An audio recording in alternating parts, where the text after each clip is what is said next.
Um clássico nunca lançado que até hoje é lembrado por muitos fãs. Tim Burton comandaria Nicolas Cage em uma ficção científica bizarra, estrelando o maior herói da história da DC Comics. Hoje falaremos sobre o lendário Superman Lives.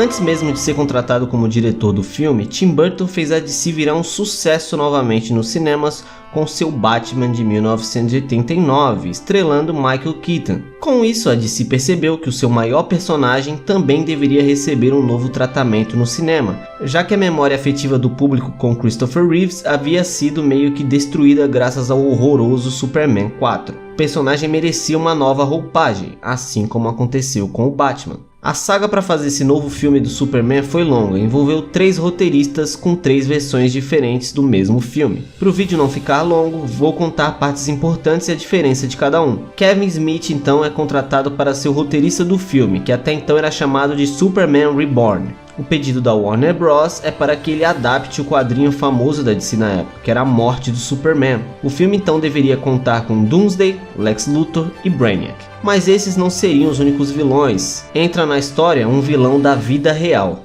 o produtor Jon Peters. Ele já havia trabalhado em Batman e meio que lutou para esse filme sair. Então Kevin Smith recebeu o primeiro rascunho do que eles queriam e ele achou o título Superman Reborn de cara uma bosta. Além de existir uma cena do Superman no psicólogo ali confessando que é o herói e o psicólogo não acreditando, que era completamente mal escrito. Kevin Smith na verdade queria fazer um filme o mais próximo do quadrinho possível. Então ele alterou o título de Superman Reborn para Superman Lives e entregou uma nova versão para o Jon Peters, que já chegou metendo algumas regras. Agora se liguem nessas regras. Ele não poderia voar porque, segundo Jon Peters, parece muito fake. Ele não poderia ter um uniforme porque, segundo Jon Peters, o uniforme era muito gay. E ele teria que enfrentar uma aranha gigante porque, segundo Jon Peters, aranhas eram assustadoras. Então o Superman teria que enfrentar algo assustador. Sério, eu não tô zoando. Essas são as regras. Hoje em dia o Jon Peters nega as 2 primeiras, né? O do uniforme e de voar. Mas vocês vão entender que tem coisa por aí. Como eu disse, ele só negou as 2 primeiras. A aranha era uma obrigação e ele se orgulha até hoje. As artes já estavam sendo feitas, pois como não havia diretor, o Jon Peters estava comandando a parada, entendeu? Ele era o produtor principal. Então Kevin Smith deu um jeito de colocar isso no roteiro, chamando a aranha de besta Tanagariana, sendo uma referência ali ao planeta do Gavião Negro. Na versão do Kevin Smith, Superman seria morto pelo Doomsday. Lex Luthor estaria no filme, Brainiac seria o vilão principal, Erradicador e o Superman Cyborg também estariam no filme, e no meio do funeral do Superman a gente teria uma participação especial do Batman. Ele hackearia a Times Square ali que ficaria em Metrópolis e falaria ali em pessoa, em todas as telas, uma homenagem ao Superman. Tudo isso estava indo bem até o Jon Peters pedir para o Kevin Smith ler o roteiro para ele enquanto ele ficava deitado. Vocês têm noção disso? Jon Peters, lógico, não gostou e quis aprontar mais uma de suas ideias mirabolantes. Que tal Superman versus ursos polares? And at one point he stops, he goes, "Oh, nothing's happening. You got Brainiac coming to the Fortress of Solitude, there's no fight. Where's the fight? Fucking have somebody up there, man. Have him like Brainiac fighting Superman's guards." And I go, "Well, it's called the Fortress of Solitude. Like, fucking nobody's up there, dude. Like, he's alone. Plus, why would Superman need guards? He's Superman, dude. Like, think about it." And he goes, "Well, what about polar bears?" And I go, "Polar bears?"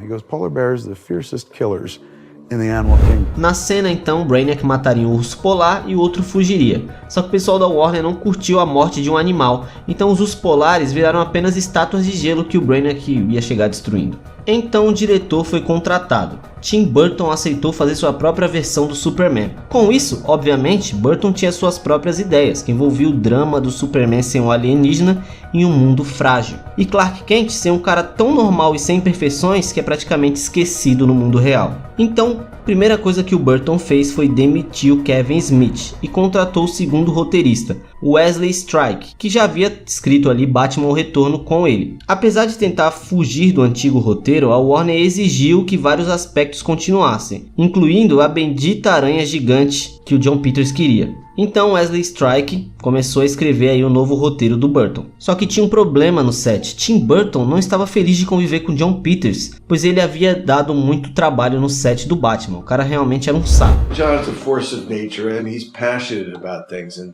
that's, I think, that's sometimes where it becomes, the problem. It's like trying to control the weather. It's kind of not.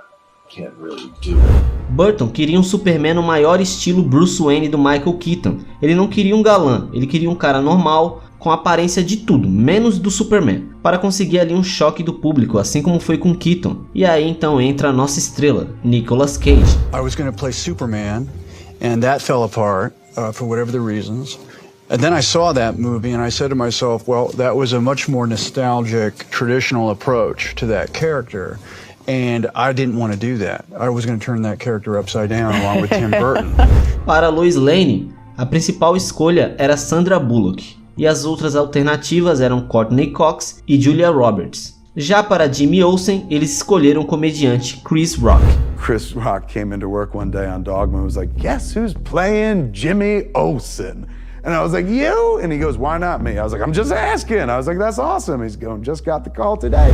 Para o vilão do filme, Brainiac, Tim Burton escolheu Christopher Walken, que já havia trabalhado com ele em Batman: O Retorno. Kevin Spacey seria Lex Luthor. E no fim ele acabou sendo Lex Luthor, porque ele foi o Lex Luthor em Superman: O Retorno. No filme, Lex e Brainiac iriam se juntar de alguma forma e dividir o mesmo corpo. E a atuação do Spacey e do Walken junto era o que motivava ali o Burton a fazer esse aspecto do filme.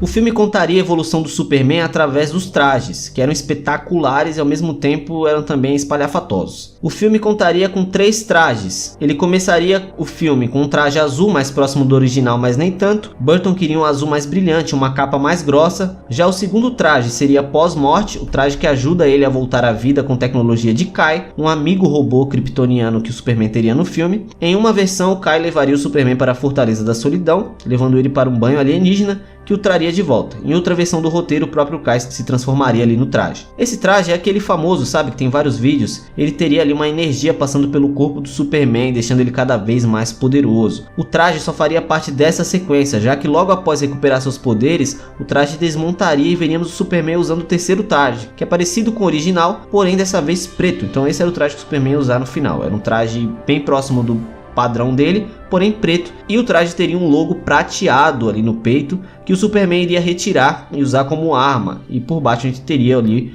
o logo colorido do Superman. Todos os trajes foram feitos em moldes do corpo de Nicolas Cage, e todos tinham aspectos ali mais metálicos. Cage chegou a fazer teste completo de figurino diversas vezes, e várias versões diferentes do traje ali para ver como se comportaria no seu corpo. O Superman de Cage também teria um cabelo comprido, assim como a versão dos quadrinhos. Na época, Cage até estava com o cabelo já comprido, né? Mas aí o Burton resolveu cortar, porque se ele quisesse fazer o cabelo longo, ele poderia usar uma peruca. Se ele preferir curto, o cabelo já estava curto. O Clark Kent de Nicolas Cage usaria roupas coloridas e completamente desconexas. O famoso Homem Brega. Como ele seria um repórter meio que excluído e só teria compaixão do Jimmy Olsen e da Lois Lane, Clark Kent mal seria visto pelos colegas por ser completamente ridículo. Ele seria a pessoa mais oposta do Superman possível. No meio de toda essa correria e todos esses testes, John Peters estava causando na produção. Ele levava crianças para escolher os designs dos monstros ali de Krypton e levou mulheres no set para impressioná-las. Enforcou um artista conceitual do filme na frente delas. Sério, o cara tinha uma atitude assim desprezível. I mean, you get both sides. Sometimes you get somebody in a headlock. One time he kissed me full on the lips. Now, which is better? I don't know. I think I might have preferred the headlock, but or kick to the face, but whatever. No meio dessa loucura, Wesley Strike foi demitido, pois John Peters não gostou do roteiro. Então Dan Gilroy foi contratado para reescrever algumas partes do filme.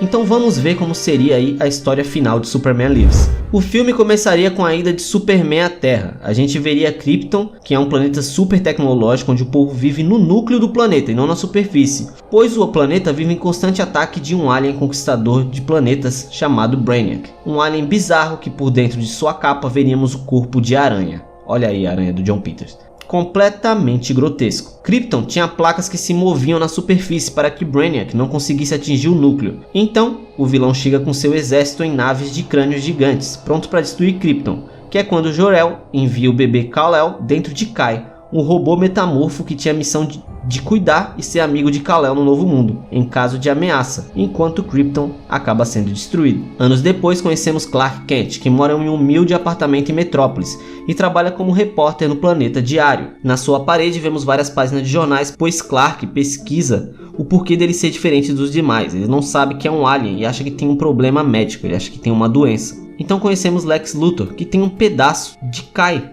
a nave de Kal-El. Ele deixa ela na LexCorp. Ele conseguiu esse pedaço após comprar a residência dos Kents em Smallville. Os Kents morreram sem contar a verdade para o Clark. Cortamos para uma cena onde Clark estava em um encontro com a Lois. Ele estava tão nervoso que mexia as pernas e causou um terremoto no lugar. Então ele saiu correndo em alta velocidade, rasgando sua roupa e mostrando o traje do Superman. Sim, no filme, o Superman não voa antes da morte, ele salta. Se lembra das regras do John Peters que ele disse que era mentira? Pois é, ele estaria saltando pela cidade até dar o último salto que a gente veria ali, o seu voo entre aspas.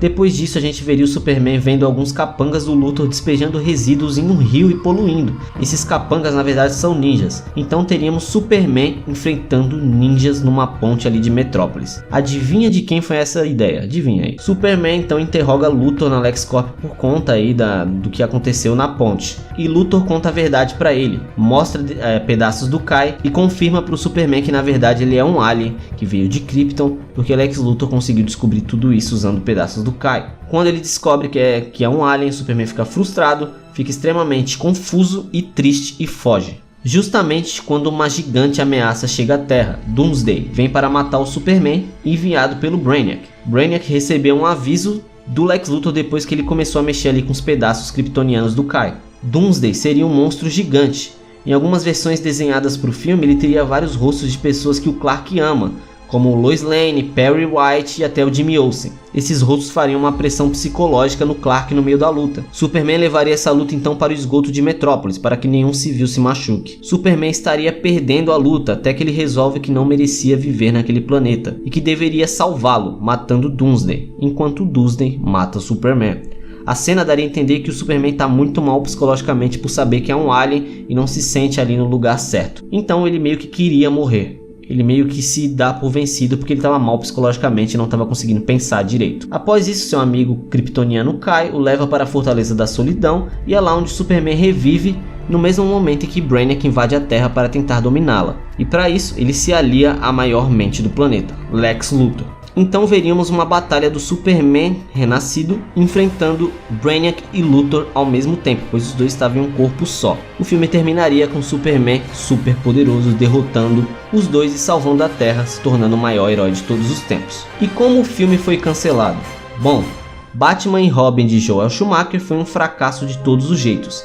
E Tim Burton estava extremamente puto, pois Joel Schumacher, além de estragar sua franquia do Batman, ainda trouxe prejuízo para a Warner, que resolveu diminuir o orçamento de Superman Lives, que agora teria que reescrever o roteiro e retirar cenas gigantescas. Se eles poderiam destruir lá 300 prédios, agora eles podiam destruir apenas um prédio. Então Peters foi no departamento de arte e pediu uma escultura de uma nave do Brainiac, que existe até hoje. Ele iria usar em uma reunião para convencer a Warner a lançar o filme. Mas no dia seguinte dessa reunião, literalmente no dia que Nicolas Cage foi provar o uniforme final, que seria usado no início do filme, o filme foi cancelado pela Warner Bros. E tivemos essas belas fotos aí do Nick Cage no traje de Superman Lives. O filme foi cancelado 3 semanas antes de começar a gravar, e em torno de 20 milhões de dólares já havia sido gasto ali em pré-produção. John Peters ainda lutava para o filme sair, até que Will Smith recusou fazer Matrix e disse sim para Wild Wild West. Então Peters foi produzir o filme, que por coincidência tem a bendita aranha gigante que ele tanto queria. Olha que coisa. To see a movie called The Wild Wild West. All of a sudden the Kenneth Branagh character shows up like in this gigantic metal walking spider, this monster spider, bigger than fuck. And I remember John Peters' name in the credits. I was like, God damn it, that motherfucker finally got his fucking spider. Tim Burton declara até hoje que ele gostaria de fazer o filme mesmo que tivesse 90 anos de idade. Nicolas Cage é um grande fã do Superman, e o nome do seu filho é Kal-El. Cage fez a voz do Superman em Jovens Titãs em Ação, e quem sabe ele não possa aparecer aí em breve em live action, hein? Fica a dica. Essa foi a história trágica de Superman Lives. Se curtiram o vídeo, não seja igual John Peters, não atrasem meu lado e deixem um like, se inscreve e compartilha aí pra galera, pro nosso canal poder crescer e não ser cancelado aí igual o Superman Lives. O vídeo fica por aqui, obrigado por ficar comigo até aqui e tchau, tchau.